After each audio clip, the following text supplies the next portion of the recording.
यह घटना सर्दियों की है। एक ट्रेन अपनी तय समय से काफी देरी से चल रही थी। वजह थी घना कोहरा और ठंड की रात। ट्रेन के लोको पायलट यानी आरती जी के नाना जी इस ट्रेन को चला रहे थे। काफी देर इंतजार के बाद नाना जी को आगे बढ़ने का सिग्नल मिला। उन्होंने इंजन स्टार्ट किया और सुरक्षा के लिए 3 बार ट्रेन का हॉर्न बजाया, ताकि अगर कोई पटरियों पर हो तो वो सावधान हो जाए। लेकिन तभी उनकी नजर ट्रेन की हेडलाइट की रोशनी में पटरियों पर पड़ी। सामने का दृश्य कोहरे के कारण साफ तो नहीं दिख रहा था, लेकिन पटरियों पर एक आदमी लेटा हुआ नजर आया। आरती जी के नाना जी हैरान थे, क्योंकि इतनी तेज हॉर्न की आवाज के बावजूद वह आदमी अपनी जगह से हिला तक नहीं। थोड़ा गुस्से में आकर उन्होंने विंडो से आवाज लगाई, अरे भाई हट जाओ, वरना जान चली जाएगी।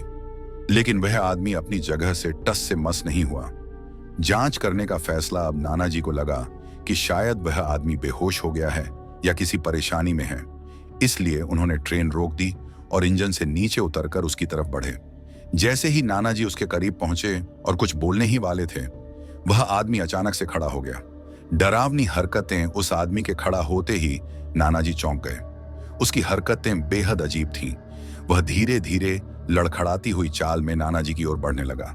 नाना जी ने गुस्से में पूछा, क्या कर रहे हो यहां? हट क्यों नहीं रहे थे? लेकिन उस आदमी ने कोई जवाब नहीं दिया। जैसे ही वह करीब पहुंचा, उसने अपनी गर्दन उठाई और सीधे नाना जी की गर्दन की ओर घूरने लगा। साथियों की चेतावनी उसी समय ट्रेन के इंजन में मौजूद नाना जी के साथी खिड़की से चिल्लाए, नाना जी जल्दी वापस आइए, ट्रेन में वापस आइए। उनके साथी डरे हुए और बेचैन लग रहे थे। नाना जी पलटकर उन्हें देखने लगे। जब वापस सामने मुड़े तो पाया कि वह आदमी अब उनसे काफी दूर खड़ा था और गहरी नजरों से उन्हें घूर रहा था। नाना जी इंजन में वापस पहुंचे। उनके साथी पहले ही डरे हुए थे। उन्होंने नाना जी से कहा, तुम अभी अभी मौत के मुंह से बचे हो। वो आदमी नहीं था, तुमने शायद ध्यान नहीं दिया, उसके पैर उल्टे थे। ये सुनकर नाना जी सन्न रह गए। उनके शरीर में सिहरन दौड़ गई। तभी उन्हें याद आया कि वह आदमी उनकी गर्दन की ओर देख रहा था। नाना जी ने तुरंत अपनी गर्दन पर हाथ फेरा। वहां उन्होंने अपनी बजरंग बली की लॉकेट को महसूस किया। उन्हें समझ में आ गया कि शायद यही उन्हें बचाने का कारण था।